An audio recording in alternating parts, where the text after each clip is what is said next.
Բարև ձեզ, շարունակում ենք մեր գրական դավադրությունների շարքը 191 TV YouTube-յան ալիքում։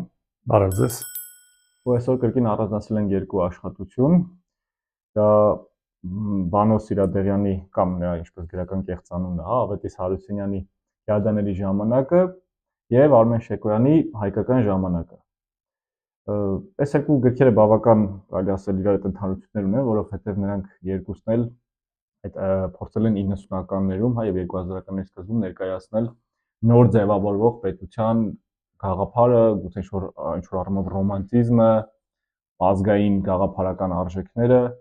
ու ինչի է հիմա դա նաեւ ակտուալ, որովհետեւ ճիշտ է, մենք արդեն այսպես նախընտրական շրջան ենք մտել ու տեսնում ենք, որ զարմանալիորեն գալիս է պատմության անիվը նորից պատտվում է ու հետ ենք եկել նույն կետին, հա, շրջանս յուր, ինչպես կասեին։ Ես կխնդրեմ դու ներկայացնես, ասենք, Վանոյից երևի թե տարբերություն չկա, որովհետև երկուսն էլ երկու մեծ մտավորականներ իրանք ահռելի ազդեցություն են ունեցել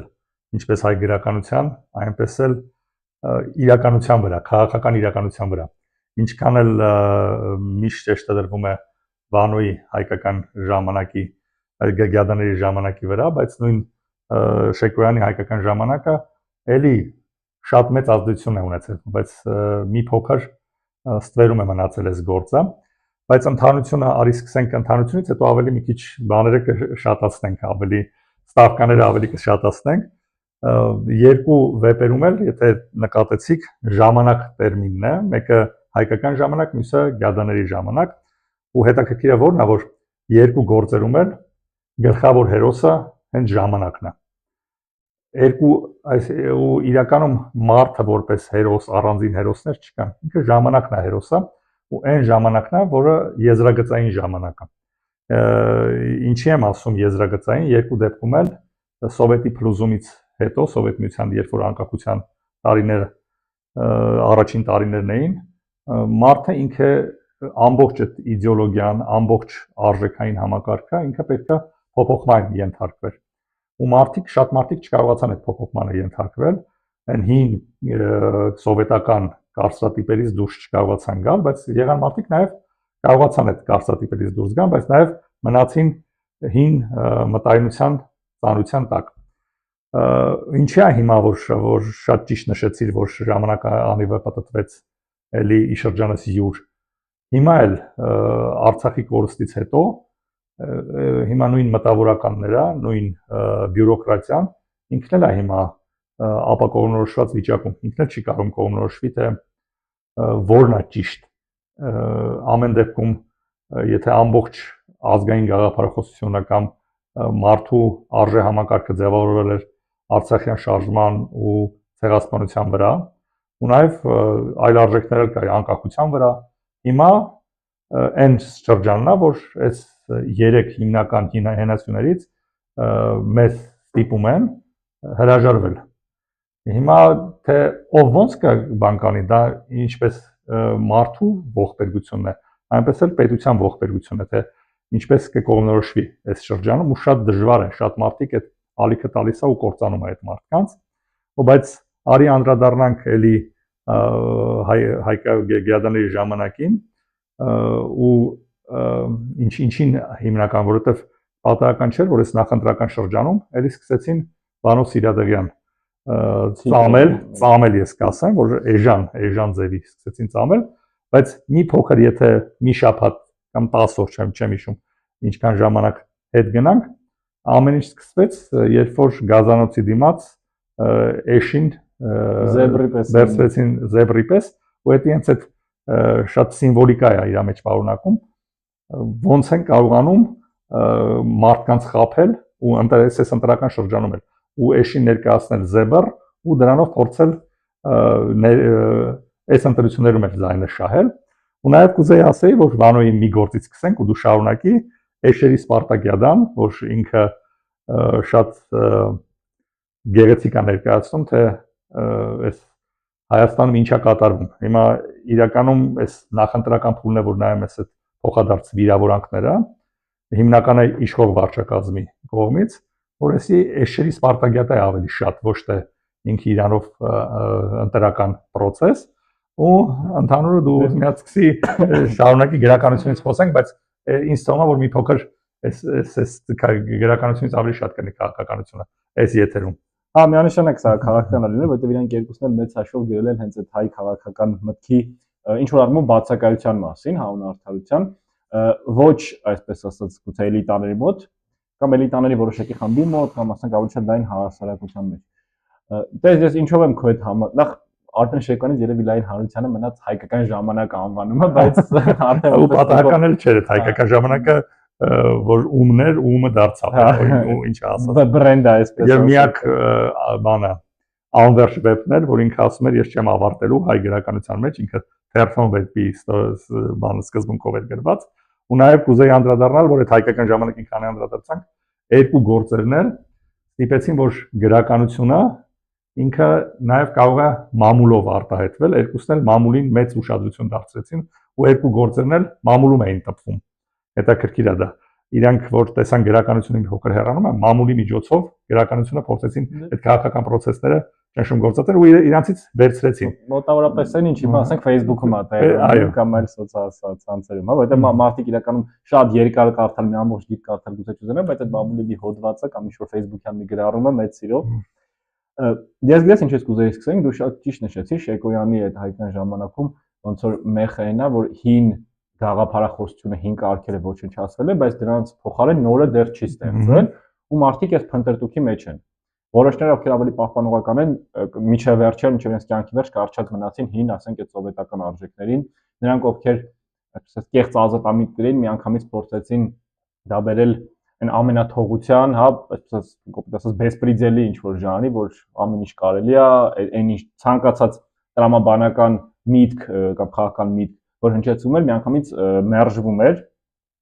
ներկայացվել է, որ դուք արդեն հին եք, արխայիկ եք կամ չգիտեմ, ու ցավոք, այո, այսօր այդ նույնն է տեղի ունենում, այսինքն այսօր եթե մենք խոսում ենք Արցախյան շարժում, հայոց ցեղասպանություն, Հայաստանի ինքնիշխանություն, անկախություն, դրանք այն սյուներն էին, որոնց վրա հենց 88-ի շարժումը սկսվեց եւ հետագայում մինչեւ առնվազն մինչեւ 20 թվական մենք գալիս էինք, հա, այդ ամեն դեպքում քաղաքական ուժերի ինչ հակասություններ միմյանց հետ ունենեն, հիմնականում դա ավելի շատ անդրադառնում էր կոռուպցիային կամ թալանին կամ քաղաքական որոշակի վեկտորին կամ ուղղվածությանը։ Ես մի փոքր բան եմ, մինչեւ 21 թվի նախընտրական արշավը 21 թվին էլ էր նույն տրամաբանությամբ գնում Կոյտլը միաժամանակ համաձայն։ Հա, համաձայն եմ, համաձայն ճիշտ է, բայց առնվազն այդ ժամանակ, այսինքն Հայաստանը ինքնիշխան է, թե ինքնիշխան չի, կամ եկեղեցու դերը ինչ որ կասկածի տակ որևէ կերպ չէր դրվում, ցեղասպանության ժխտումը որևէ կերպ կասկածի տակ չէր դրվում, չեմ խոսում Արցախյան շարժման մասին։ Հիմա այսօր ինչ ունենք մենք։ Եթե Շեկոյանը շատ ճիշտ նշում էր, որ հին արժեքները վերացել են, բայց նորը չեն ստեղծելու, ինքը որպես մտավորական փորձում էր այդ փնտրտուքի մեջ էր, հա, գտնվում։ Այսպես ասած, ինքը այդ թեման բարձրաձայնում էր, նետում էր դաշտ ու կոչ էր անում այդ ժամանակի մտավորականներին, սա քննարկել ու ստեղծել ճիշտ արժեքներ։ Ժամանակի ընթացքում առնվազն այդ 3 արժեքը, որի մասին մենք խոսեցինք, իրենք ձևավորվեցին։ Հիմա այսօր ինչ անում է այսօր իշխանությունը, Նիկոլ Փաշինյանի գլխավորությամբ, իրենք փորձում են այդ 3-ն էլ ոչնչացնել, բայց փոխարենը առաջարկում են ընդամենը լավ ասֆալտ, ուրախություն, խորոված, էժան տոմսեր դեպի, չգիտեմ, Եվրոպա, Կիպրոս կամ ինչ-որ մեկ այլ եվրոպական քաղաք։ Բայց դա միայն խոսքի վրա է, չի որ իրականում այդ էժան տոմսերը կա։ Հա, բայց այդ մանիպուլյատիվ դաշտում ինքը երբեմն աշխատում է, որովհետև շատ տեղեր հասում են օրինակ այս գյուղում դպրոց չի եղել կամ հին դպրոց ա եղել կամ մանկապարտեզ երկաթայներ չի վերանորոգվել, հիմա վերանորոգվեց ու ոնց որ այդ խայծը, այսպես ասած քարոզչական խայծը ինքը ընկալելի է դառնում հանրության որոշակի շերտերի համար։ Այսինքն Նիկոլ Փաշինյանը ԿՊ-ն այսօր իրանք լծված են մի բանի, որ ոչնչացնեն ողջ նախկին գաղափարախոսությունը արժե համակարգը, դրա փոխարեն տալով ընդհանրապես սպառողների հասարակարգ ձևավորելով։ Մենք այս մասին էլի բազմաթիվ անգամներ խոսել ենք, բայց հիմա արդեն դա եթե այն ժամանակ մենք խոսում էինք ու այսպես ասած կասկածներ կամ մեղադրանքներ կար, բայց հիմա իրանք արդեն դա բարձրաձայնում են։ Ողջ նախընտրական խոստովանում են ամբողջ դրա վրա է կառուցված է, ու նաև եթե վերադառնանք այդ երկու զուգահեռների երկու գործերի, հիմնականը Շեկոյանը ավելի հետաքրքիր ձևի է իդեալների ոչնչացումն է, ընդհանուր ոչ թե միայն արժեքներ, այլ իդեալների ոչնչացումը, ու նաև մի հատ հետաքրքիր բան կա երկու գործերում էլ, որ երկուսն էլ շեշտում են, որ մենք ապրում ենք միտեղ, Շեկոյանը ավելի հետաքրքիր ձևով է դա ներկայացնում, որ գողականներին, մտավորականներին, անբարոյականներին, ինչ ասեմ, քաղաքական գործիչներին ինքը մի կացայի մեջ է դիտարկում, ինքը որ շարադրում է տեքստը, ինքը չի առանձնացնում ինչ որ գիտեք ինչ կա, այս մի խավը, որ դու նոր ասացիր էլիտաներ, խավեր չէ, բայց երկուսն էլ տեսել էին իրենց ժամանակից շատ առաջ, տեսել էին, որ խառնվելու է ու դա շատ ենք ու այն կեղտը, որը որ կա, ինքը այդ կեղտը բարձրանալու է վերև, բայց նույնիսկ իրանք իրանց ժամանակներում չէին կարող պատկերացնել, որ դա երկուսն է գյադաների ժամանակ ասում, հիմա բանը Վանոն ավելի հետաքրքիր էր ասում էր Լաչար Թուլեքը բան գլուխ կբարձրացնեն, բայց ինքն էլ չէր կարող պատկերացնել այդ Լաչար Թուլայի գլուխ բարձրացնելու մակարդակը, որ ինչ կդառնա ու այդ լաչարների այդ ճճվան թուլաները, որ կարող են դոմինանտ դառնալ։ Ինքը որպես բան էր անում, որ ինչ էլ ասեն, երկուսն էլ տենց հույս ունեն, որ տենց չի լինի ամեն դեպքում։ Դաժե ասեմ ավելին, ինձ թվում է իրանք գուցե մեղադրեին որոշակի պեսիմիզմի մեջ, հա, ինչ որ բացասական տրամադրություններ սերմանելու մեջ, բայց մեծ հաշվով իրենք սխալվեցին, գիտես ինչ առումով։ Մի պահ իրենք ճիշտ դուրս եկան, բայց պարտադիր իրանք կանխագուշակում անգամ թեթև էր ավելի։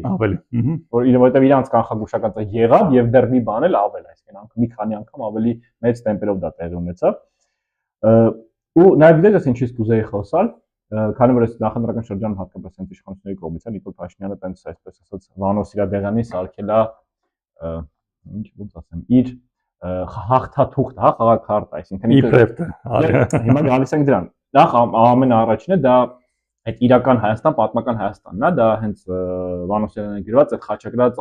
բանակին սպասելիս այդ կարճ հոդվածի մասին է, որտեղ այո, Վանոն ներկայացնում էր, որ պետք չի ընկնել մի ծայրահեղության մեջ ու միշտ ձգտել այդ պատմականին, այսինքն, չգիտեմ, արևմտյան Հայաստան ունենալ անիրատեսական երազանքներ, հա, որոնք Հայաստանի սահմանափակ ռեսուրսով հնարավոր չի իրագործել։ Բայց Նիկոլ Փաշինյանը դա վերցրեց այդ հասկացությունը ու երբ մի ծայրահեղություն էր Վանոն քննադատում, ինքը բերել է լրիվ 180-յան հակառակ ծայրահեղությունը։ Եվ Վանոն որևէ կերպ չէր խրախուսում, այսպես ասած, հակառակ ծայրահեղություն։ Ուղղակի փորձում էր, հատկապես այդ ժամանակ երբ ինքը դա գրում էր, արդեն Քոչարյանի իշխանության տարիներն էին, որտեղ նաև դաշնակցությունը իշխանության մաս էր, հա, այդ հայ դատականությունն էր բավական այսպես ասենք գլուխ բարձրացրել, հա, ու էլի այդ կեղծ թեզերից, հա, որ լևոնականության, պարտվողականության քաղաքականությունից մենք անցել ենք բան այդ համաշխարհային ազգի ինչ որ կարգավիճակի ենք եկել ու Հայաստանը պետքա տենց ներկայացվի, ինքը իր գործերում եթե չեմ սխալվում, դարձի շրջանից յուր երկրիցը պահանջում էր, դա ճիշտ ասում է, Հայաստանի նախագահը վերածվեց դասական հայ ազգային գործիչ, ինքը ՄԱԿ-ի ամբիոնից քննադատեց Թուրքիային։ Հա, Լևոն Տեր-Պետրոսյանից հետո։ Հա, որովհետեւ դա բոլոր բաները։ Ու արդեն ոնց որ Նիկոլ Փաշինյանն էլ ինքը դասական հայդատական կերպար էր, մինչև 20 թվականի պատերազմը ու տենց էլ կշարունակվեր։ Ասեմ ավելին, ինքը էլ ավելի ծայրահեղական, որովհետեւ ինչքան էլ մենք քննադատենք պայմանական Սերժ Սարգսյանին կամ Ռոբերտ Քոչարյանին, անգամ նրանք երբեք իրենց թույլ չէին տա բանակցություններում նման լկտիություն կամ նման այսպես ասած փոխզիջումների բացառում։ Գուցե ներքին լսարանի համար իրենք դա չհանրայնացնեին, գուցե այդ բանակցությունները գաղտնի պահվեին, դրանց բովանդակությունը փորձեր հապուկ ներկայացրել, որ սա ինչի մասին Լևոն Տեր-Պետրոսյանն էր բանակցում, սա լրիվ այլ բան է, մերն է ավելի լավն է։ Հա դա կլինի ասենք մադրիդյան սկզբունքները, չգիտեմ, Կազանի փաստաթուղթը, Լավրովի պլանը այսպես կոչված, բայց նրանցից ոչ ոք երբեք այդ ԱՄՆ-ի, Ռուսաստանի, Ֆրանսիայի հա գերտերություններին համաշխարհային դեմ չի գնացել ու ձեռնոց չի նետել այսպես ասած։ Այդ Արցախը, Հայաստանը եւ վերջ նրանցից ոչ մեկ իրեն թույլ չէր տա նման արտահայտություն կամ բանակներից ուղղակի դուրս գալ։ Զարմանալիորեն կհիշես, երբ հրապարակվեց կառավարության էջում այդ բանակցային փաստաթղթերը, որտեղ մեր կողմերը մեղադրում էին իրար, այսպես ասած ընդդիմությունը մեղադրում է Նիկոլ Փաշինյանին, որ այտես SSSS փաստաթղթերում երևում է քո դավաճանությունը, Նիկոլ Փաշինյանը հակառակում էր մեղադրում, որ այտեսեք ձեր բանակցած կամ ձեր թողած բանակցային ժառանգությունը ոչ մի բանով չի տարբերվում իմ ստացածից կամ իմ կայացած որոշումից, որ մենք ի վերջո գնում ենք եսնունկետին, բայց շատ հմտորեն իրանք մի բան բաց թողեցին։ Այո, 2019 թվականին եղել է ԵԱԿ Մինսկի խմբի առաջարկություն, համանախագահների առաջարկություն։ Բայց իրանք չհրապարակեցին դրա պատասխանը։ Իսկ չհրապարակեցին երկու պատճառով։ Կամ այդ պատասխանը չկա, որ նշանակում է բանակցությունից դուրս գալ։ Կամ այդ պատասխանը այնպեսին է, որ էլի նշանակում է բանակցություններից դուրս գալ, ուղղակի ձեռնտու չի եղել հրապարակել։ Մի հատ շատ զգայուն կետի կպար, որը որ լրագրողները հիմա չեն անում։ Նիկոլ Փաշինյանի մի հատ հարց տան։ Եթե դուք հիմա հնարավորություն ունենայիք ժամանակը հետ տալ, արդյոք դուք 19 թվի կհամաձայնվեիք առաջարկներին, ԵԱԿ Մինսկի խմբի առաջարկներին, թե էլի կհամոզված կլինեիք, որ այդքան զոհերի, այդքան ավերածությունների գնով, Արցախի կորստի գնով թոքից մենք ազատվեցինք։ Այս հարցը պետքա տրվի։ Հիմա ժամանակ ինչ կանեք հիմա։ Հիմա շատ հարմար ժամանակ։ Հիմա հարմար ժամանակը մի հատ այդ ուղղակի բարձրացնեն, դա հուշենք բաներին, բարձրաձայնենք։ Արի մի հատ էլ անդրադառնանք, մենք որ սենց թերթում էինք գլուխները, հետաքրքրորեն զուգադիպությունները առաջացան նույն Վանո Սիրադեղյանի գրած հոդվածների վերնագրերի հետ։ Մի քանի նշում եմ արեստը այստեղ, հայ ժողովուրդը բաժնետիրական ընկերություն, այսինքն ԿՊ-ի ամբողջ գաղափարը այդ բաժնետիրական ընկերությունն է։ Հաջորդ գլուխը հայ պատմիչներ, ջան պատմիչներ, այսինքն ով որ իշխանությանը դա պատմում, մի մտեք բանը հայոց լեզվի դատաճարը կովեր, այսինքն ու էլի հիմա այդ որ A B G D էլի կովեր։ Հիմա ուրիշ բառեր որ սխալ են հնչեցվում։ Հիմա իսկ ամենակարևորը, երբ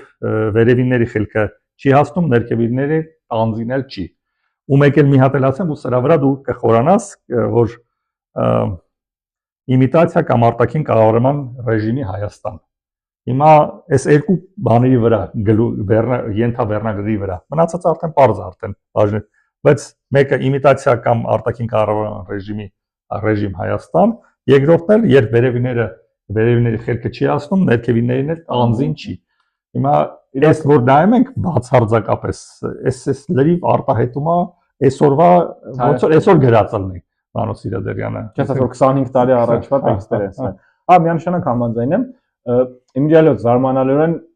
Զուգայարյանը Շեկոյանն էլ էր դրա մասին խոսում, որ ընդհանուր կան անվստահության եւ հիասթափության մթնոլորտ Հայաստանում։ Ուղղակի եթե դա այն ժամանակ 90-ականներին էր, եթե մենք փորձում ենք հասկանալ, որ պատճառները բերեցին, հա սովետական միություններ փլուզվել, այսինքն աշխարհակարգ էր փոխվում, նոր գաղափարներ էին ձևավորվում, գումարած պատերազմ, այդ ողջ արհավիրքը, որ պատերազմի հետ ունեցել է, այն ժամանակ գուցե հասկանալի էր այդ հանրային ապաթիան։ Մարդիկ իրոք ռեալ սոցիալական խնդիրներ ունեն, այսինքն սկսած, չգիտեմ, հոսանքից, ջրից, գազից, օրվա հացից, վերջացրած մնացած կենցաղային հարցերով։ Այսօր զարմանալիորեն իրենք կարողացել են այդ ֆոկուսը տեղափոխել այլ դաշտ, բայց էլի մեխը մնացել է նրանում, որ վերևում նրանք են, ովքեր չասենք բոլորին, բայց մոտ 90+% ում խելքը իրոք չի հասնում, ովքեր ամեն մեկը իր պատկերացումների եւ հաճախ նաեւ ոչ մի պատկերացում եւ սեփական շահի մղումներից ելնելով փայլեր անում։ Իսկ ներքևում այո, շատ լուրջ, շատ մեծ ապաթիա կա, զարմանալիորեն պետք։ Երևի զարմանալիորեն չէ, պետք է նշել հանրարդարության, որ երիտասարդության շրջանում այդ ապաթիան, որտեղ երիտասարդները մեծամասամբ, եթե 18 թվականին բավական ակտիվ էին այդ հեղափոխության հետ, կամ իշխանափոխության շրջանում, ապա հիմա կրկին չսխալվելու վախը իրանց մղում է ընդհանրապես զերծ մնալ քաղաքական գործընթացներից։ Ու Փաշինյանն էլ, եթե դու տեսնում ես, ընտրարշավը ինքը տանում է ոչ թե երիտասարդություն, ինքը հա փորձեց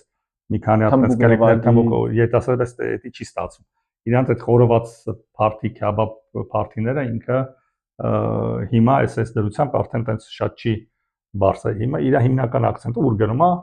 թոշակառուների վրա է, դեր 10000 այն էլ վերջին ամսում բարձրացած թոշակի վրա, ու ինքն էլ գիտի, որ իր էլեկտորատը այդ դեղի փող չունեցող կամ խեղճ մարդիկ են, որոնց կարելի է այդ խեղճության վրա մանիպուլացնել։ Եթե Քոչարյանի, Սերժ Սարգսյանի ժամանակ 10000 դրամ բաժանում էին անհատապես ասում էին սրանք ընտրեք, հիմա մասսայական է բաժանում ու բացայտ օրենքի շրջանակներ օրինականացվելու, հա, ու սրա վրա է ակցենտը դրվում։ Այսինքն պետության բանը ոչ թե գաղափար, դու տեսել ես մի տեղ, որ գաղափար լինի, մի տեղ գաղափարական քաղաքական խոսք հնչի, իսկ այս երկու գործերը իրանք լինելով ճիշտ է, իրանք գրոտեսկային, շատ գեղեցիկ շարադրված ցինիզմի ինչ որ որոշակի, բայց իրանք սուպեր քաղաքական են, բայց մի հատ քաղաքական տեսած կաս, լսած կաս իշխող ուժի կողմից։ Եթե եւ հակառակն էլ կարանք ասենք, եթե ընդդիմության մոդելը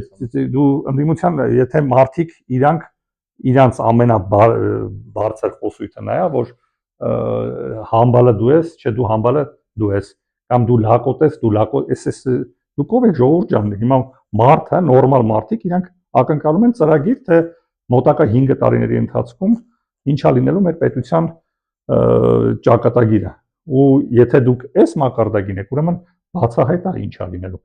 Պետք չի հանճար լինելու, կանխատեսելու համար, թե ինչա լինելու Հայաստանի ճակատագիրը։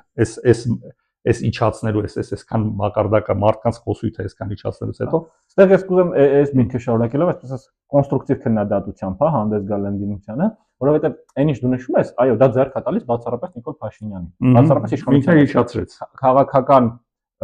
այդ երկխոսության բանավեճի մակարդակը իջեցնել այդ պլինտուսի, հա, մակարդակին, որ լակոտ, համբալ, չգիտեմ, մնացած այդ տերմինոլոգիան կամ իրար ինչ-որ մի բառը սխալ ասելու վրա ինչ-որ տառերի կպնել այս մակարդակին։ Մի հատ Լևոն, մի հատ զուգահեռ հասկացա, աշխարհում որևէ տեղ կարող է լինի, որ մեկը մյուսի լեզվական մի հատ սխալի վրա վերցնի ու էդի դիտումներ ապահովի։ Ինչ կարող է լինի, այսինքն դա։ Չէ, դա ընդհանրապես քաղաքական մտքի բացակայության մասին է վկայում ու նաև ամենացավալին, որ իշխանություններն են դա խրախուսում, իշխանություններն են դա հենց իրականացնում։ Բայց այդտեղ իմ քննադատությունը ընդդիմությանը ինչ-որ ասենք այն առումով, որ պետք չի դրան տրվել կամ պետք չի հրահրել մեծ հաշվով անգամ ինձ թվում է ընդդիմությունը ընդհանրապես չպետք է Նիկոլ Փաշինյանի անունը արտաբերի, որովհետև հանրային դաշտում արդեն գերհագեցած է Նիկոլ Փաշինյանը, մենք էլ հիմա մեծ հաշվով իրանից ենք խոսում, որոշակի առումով նաև այսպես է ջուր ենք լցնում իր ջրաղացին, որովհետև դաշտում էլ ինքն է, բայց մենք փորձում ենք գոնե ընդդիմությանը ասել, որ դուք գնացեք ձեր գաղափարներով, ձեր առաջարկներով։ Դեռ մի փոքր արի պաշտպանեմ ընդդիմությանը, որովհետև իրենք բան ասեմ, դոստուկ չունեն այն խավին, որի համար այդ 10,000-ը պետությունը բաժանել է։ Այն ժամանակ էլ ընդդիմությունը այդ խավին դոստուկ չուներ։ Երբ որ դուրը ծեծում էին 10,000 տալիս էին մարդու, ընդդիմությունը փորձում էր խաղաղությունից խոսալ, իրական ընդդիմությունը։ Քաղաքական միտք հնչեցնել, կոռուպցիայից խոսալ, բայց այդ մարդը ինքը ոնց ասեմ, դեսպորտ կորսված հուսահատ մարդուն, եթե 10,000 դրամ մեկը տալիս է, դրանից հետո ինքը այն վիճակում է, որ ինքը չի ուզում այլ հարցնել, ասում է, այս մարդը տվել է, ինձ հարցը հիմա եթե դու նայում ես շատ ծանր բանի մասին պետք է խոսամ, մարդիկ մոտենում են Փաշինյանին, ասում են դուք մեր կյանքը փրկեցիք, որովհետև ապահովագրությունը ապահովեցիք, այսինքն պետության համար, իր համար թե ընդհանուր պետության արժեք, շատ չկա, իր կյանքը ինչ ու շատ ավելի դաժան բան կարամ ասեմ, մի հատ ավելի սենց պատկերացնենք 5 տարի հետո, ենթադրենք հիմա տենց իրավիճակ է ստեղծում, 5 տարի հետո, որ շատ ռեալիստական իրավիճակ է, Սյունիքն էլ չլինի, էլի ես նույն մարդկանց թոշակը 20,000 կամ 30,000 բարձրացնեմ, իրանք որևէ խնդիր չունեն։ Կամ եթե նույն ձևի վերցնենք Ալիևն ու Էրդողանն են գալի իշխանության Հայաստանում, իրանցից հետո իրանք որոշում են ենթադրենք, որ ավելի լավ են ապրում, նավթային փողերի որոշ ուղղության ստեղ է լում, այսինքն դրանից հետո ինչ Դու մի անգամ շատ լավ օրինակ էի բերել, ասացիր, եթե ասենք Իլհամ Ալիևը ֆինանսավոր է Հայաստանում, որ ինչ-որ մի հատ համերգի անցկացում, հա։ Հիմա սա այդ ամեն ինչի շարունակությունն է, այո, եթե այսինքն մեզ առաջարկում են հրաժարվեք ձեր ինքնությունից, ձեր գաղափարներից, ձեր արժեքներից, դրա փոխարեն մենք ամսական ձեզ 10 կամ 20,000 դրամ ձեր թոշակը կբարձրացնենք, այդ բժշկական ապահովագրությունը կանենք, մի քանի դպրոց կամ մանկապարտեզ կվերանորոգենք։ Ու այո, ցավալիորեն հենց Նիկոլ Փաշինյանը շեշտը դրել է այն խավի վրա, ովքեր, այսպես ասած, այդ խայծը ուտում են։ Հիմա Լևոն, մի հատ, քանի որ մեր գրական դավադրությունների շարք է, մի հատ արի գրականության մեջ մի քիչ վերացարկվենք այս երկու մեր գրողներից, վերցնենք Շեքսպիրին, մենք Շեքսպիրին էլ չենք անդրադարձել, դու պատկերացրա, որ նույն ձևի, հիմնականում այդ սիրո եւ կյանքի մահվան թեման, սիրո թեման ենթադրենք Ջուլիետային, ինչ որ մեկը առաջարկում է փող, ավելի լավ կյանքի պայմաններ, ասում է դու քո հանուն քո սիրո, դու պետքա հիմա փաստացի հայրենիքի սերն է, ինքը սիրո դրսևորում է, ինքը քո պատմության սերն է, քո արժեքների մասիսարի սերն է, դա քեզ առաջարկում են, ասում են եղբայր, ես քեզ այսքան փող եմ տալիս, դու հրաժարվի քո սիրած էակից։ Այսինքն դու ոնց ես այդ մարդուն գնահատում։ Այսինքն ինքը կարող է ասի դե հիմա նորմալ է, բայց կարևորը այնց բարեկեցիկ կյանք ստեղծվեց, կարևոր ապահովություն ինչ որ ձևով, բայց դու ինչ որ բան ես չես իջել դրա դիմաց։ Այս օրինակը շատ լավ է Հայկ Վարուցյանն էր իր նախընտրական քարոզաշոն վիդեոներից մեկում տեղադրել, ասում է երբ ընտանիքում փոքր երեխան, որ ասենք ծնվել է գիշերներ չի քնում, բազմաթիվ ասենք կենցաղային հարցեր առաջացնում, մեկ էլ ասում է երեխային գողանան։ Ու ամուսինը գասի ինչ շատ լավ է, մենք ազատվեցինք, մենք հիմա կարող ենք հանգիստ ճամփորդել, մենք կարող ենք հյուր գնալ կամ մեզ ժամանակ տրամադրել, այսինքն մոտավորապես այո, այս վիճակն է, որ ընտանիքից իր երեխային տարել են, գողացել են, սպանել են ու իշխանությունները փորձում են համոզել, որ այո, ամեն ինչ նորմալ է։ Մենք ընդհակառակ ավելի շատ ժամանակ գտանք մեզ համար։ Մենք այն փողերը, որ պետքա ներդնեինք Արցախում պաշտպանական գծեր կառուցելու համար, բանակից սպառազինություն գնելու համար, մենք հիմա այդ փողերով ասֆալտ ենք փռում, համերգ ենք կազմակերպում, թոշակ ենք բարձրացնում, դպրոցում մանկապարտեզ ենք կառուցում, այո, այսինքն թվում է թե այդ տրամաբանության առաջին մակարդակում, այդ դու վերացնում ես բարոյական կոմպոնենտ, եթե հանում ես, թողում ես մենակ 4 թվերը, 4 թվերի տեսանկյունից ամեն ինչ լավ է, բայց ախր հայրենիք հայրենասիրությունը գաղափարները դա մաթեմատիկա չի։ Եթե նույնիսկ մաթեմատիկորեն էլ կարանք բանանք, եթե դու 10 սենյականոց բնակարան ունես, այդ 9 սենյակը վաճառեցիր, մի սենյակ մնաց, մի սենյակը ավելի լավ կարաս վերանորոգես կամ թե կահավորես կամ թե 10 սենյակը, որ խնամելու խնդիր ունի, կամ հողամասը 10 հեկտար է, վերում ես 100 քառակուսի մետր, դու դա ավելի լավ կարող ես մշակել։ Ու ավելի հեշտ խնամել ու ասես, հանգիստ այն ժամանակ ես տանջվում էի, գնում էի 10-րդ հեկտարի, բայց հիմա ես ու տեղելի վերադառնող բանով եմ, որ ասում է հայրենիքի մեծն ալավա խիարի կանաչը ինչ է հետո դա բանի ռամկավարի հրշեականը հրշեականի դաշնակը ու ես գիտես ինչով կուզեմ ավարտեմ, մենք քննարկում ենք այս եկամ այս հրատարակությունը եւ երկու այսպես ասած ստեղծագործությունը, հա, ժողովածու գազանների ժամանակը եւ երկիր պահանջը, որ արդեն Վանոն Ջանոնով է գրել։ Այդտեղ հենց այս մասին մի հատ հետաքրքիր մենք աշխատություն գտանք, ուզեի մի փոքր այս մասով շատ կարճ ընթերցել։ Աշխատությունը կոչվում է Պատմությունն ընդունել ի գիտություն, ինքը տպվել է 1999 թվականին։ Վանոն խոսում հայ ընթերցողը Հրանտ Մաթևոսյան չի սիրում, որ սովետական ժամանակներում կարդացել են այսպես վերևից եկած հրահանգներով, իսկ ավելի լայն շերտերը մենք ենք մեր սարերով են ճանաչել, հա, Հենիկ Մալյանի միջոցով։ Բայց այդտեղ ամենակարևորը այսպես ասած նախադասությունը, որ ինքը ասում է հայ ընթերցողը պահանջում է քաղաքի մասին գրականություն, բայց Հայաստանի ունեցած քաղաքի կյանքով ներծծված երկիրներից չի կարդում, որովհետև հայ մարդը ճշմարտություն չի սիրում։ Հայը չի սիրում իր պատմությունը, չի սիրում հոգու խորքում համոզմունք ունենալով, որ պատմությունը մինչ այսօր կերտել են ուրիշները եւ որ ինքն իր սեփական պատմությունը կերտելու հնարավորություն դեռ չի ստացել, բայց կստանա եւ սպասում է նպաստավոր այդ պահին։ Այսինքն մենք էլի մնացել ենք այդ մեխստեղը, որ ճշմարտություն չի սիրում։ Մի անգամ մեր շատ լավ ընկեր Արմանը Գրիգորյան հետաքրքիր ստատուս էր գրել, որ ասում էր հայ ընտրողին պետք չեն լուծումներ, իրան պետք են հրաշքներ, որովհետև եթե մարդը հիմա այս նախընտրական շրջանում էր մարդը լուծում է առաջարկում, այդ լուծումը իրան պետք չի։ Ճիշտ է, լուծումը ծանր, աշխատատար, մեծ ջանքեր, մեծ ռեսուրսներ պահանջող, զոհողություններ պահանջող գործընթաց է։ Իրան դա պետք չի։ Իրան հրաշքապատ, իրան պետք է, որ մեկը դուրս գա, ասի ժողովուրդ ջան, դու լավ ես ապրելու։ Դու Հադրութն ու Շուշին պետք մենք դեօկուպացնելու ենք։ Այդ մարդը այդ է ուզում լսի, բայց որ երբ որ դիմաց ասում ես ժողովուրդ ջան, հնարավոր չէ, ի պատիվ ես կասեմ Հայ ազգային կոնգրեսի միակ ուժն էր, որ 21 թվականին ասում է ժողովուրդ հնարավոր չի այդ դեօկուպացնել, մենք պետք է անենց անենք, որ եղած Ղարաբաղը չկարողանանք կորցնել։ Իրանք ասում են դու դավաճան, դու չես ուզում։ Հիմա էլ նույն ձևի եկել են ասում են մենք դու մի անգամ լսել ես որ անկլավների մասին խոսակցությունը հիմա այս բանը ինքը մարդը չի ուզում լսի որ անկլավները հանձնվել են սահմանադրությունը փոխվել է մարդը չի ուզում լսի մարդը չի ուզում լսի որ ադրբեջանցիներն են վերադառնում մարդը չի ուզում լսի որ ադրբեջանական պահանջներն են մարդը չի ուզում լսի երկրորդ խոսք որ նույն ձևի Մեղրիում ադրբեջանցիները անարգել կարող են ասել։ Այսինքն չի ուզում լսի, որ ասում են դու ես ինչ ես։ Ինքը ճշմարտություն չի ուզում։ Դա մենք մի անգամ քննարկել ենք այդ բժշկի օրինակով, հայ, ասեք ծանր բուժումապետ, կամ օրինակ մեկ այլ բան էլ օրինակել կարելի է բերել, երբ օրինակ ասենք դու գալիս ես ինչ որ հարուստ միլիոնատեր միլիարդատեր մարդուն, ասում ես ինչպես հարստանամ, հա, ինձ այդ գաղտնիքը։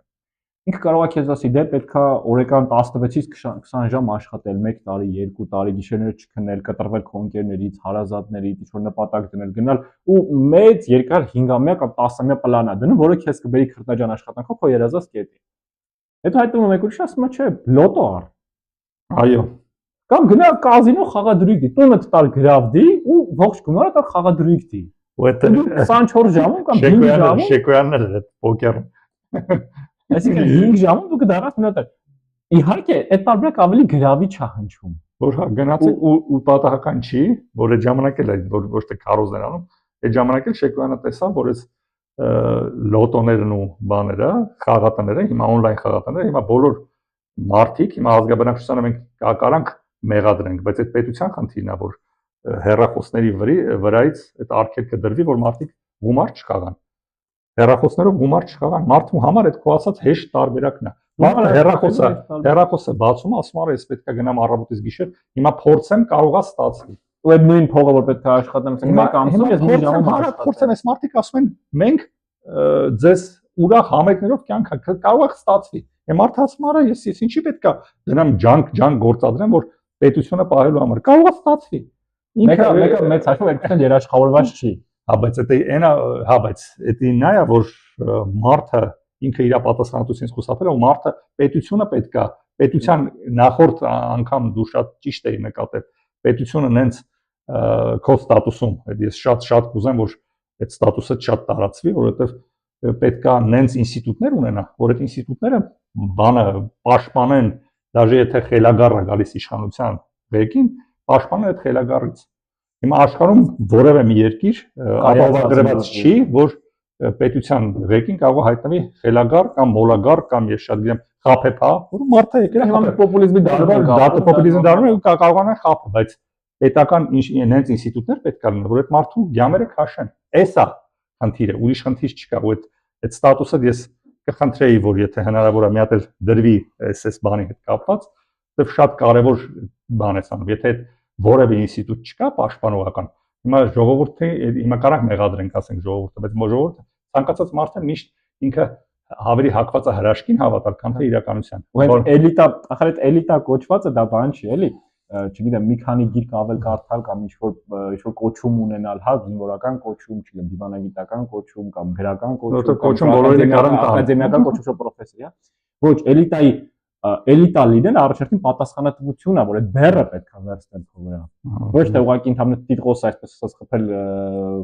որ ստացել են կամ հա խփել ասենք հագուստի վրա ու տենց մանգալ ասել ես չգիտեմ ես գեներալ եմ ես նախարար եմ ես չգիտեմ գրող եմ ես պրոֆեսոր եմ այսինքն այսինքն այդ մարդիկ այո հենց առաջնահերթ պատասխանատվությունը այդ էլիտայի վրա է որը պետք է ձևավորվի եւ ունենա այդ կորիզը այդ պետության խնդիրն է մարդը մեղավոր չի ինքը մարդը հիմա երեխան մեղավոր չի որ ինքը դոստուպ ունի գաջետներին ինքը կարողանում է վերցնի հոր հեռախոսը տեղ ինչ որ խաղա կամ ինչ որ վատ բաներ անի այսինքն ծնողի պարտականությունն է որ երեխա կամ լիմիտավորի կամ չթույլ տա կամ տեսնի այդ խնդիրը հիմա պետությունը որպես ծնող պետք է հանդիպի բայց եթե հենց ծնողն է երեխուն ասում վերցրու այդ հիմա արի օրինակ բերենք ես էլ սրանով էլ ավելի ավարտենք ծնողների բանով եթե հիմա ծնողի համար շատ ավելի հեշտ է երեխայի ձեռքը կոմպյուտեր տա կամ հեռախոս տա ասի գնանք համար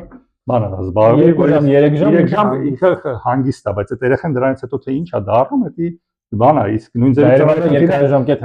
բայց այդ նույն ծնողի խնդիրն է որ հակառակը ինքը ջանք գործադրի երեխու հետ զբաղվի փորձի հասկանալ այս միտքը շարունակել ու հետո այդ նույն ծնողները կմեղադրեն չգիտեմ սոցիալական ցանցերին ժամանակ այս տեխնոլոգիան ասեն այս երեխաներին փչացրեցին բայց ինքը իրան երբեք բան չի դու հիմա պետության խնդիրն է որ ոչ թե իսկ եթե ծնողը հակառակը ինքը ասում է թող ոչինչ ինչքան բանալի արդեն ինքը ինձնից կախված կլինի հիմա նույն ձևի ինչն է իմ համար ամենասարսափելի անբարոյականությունը էս բանում որ հենց ժողովրդին այդքան էժանացնելով կախվածության մեջ գցելով 10,000 կամ բժիշկ ու իրանք արդեն հեշտ, բայց այդ քո մատերիալը չի լինում, ինքը արդեն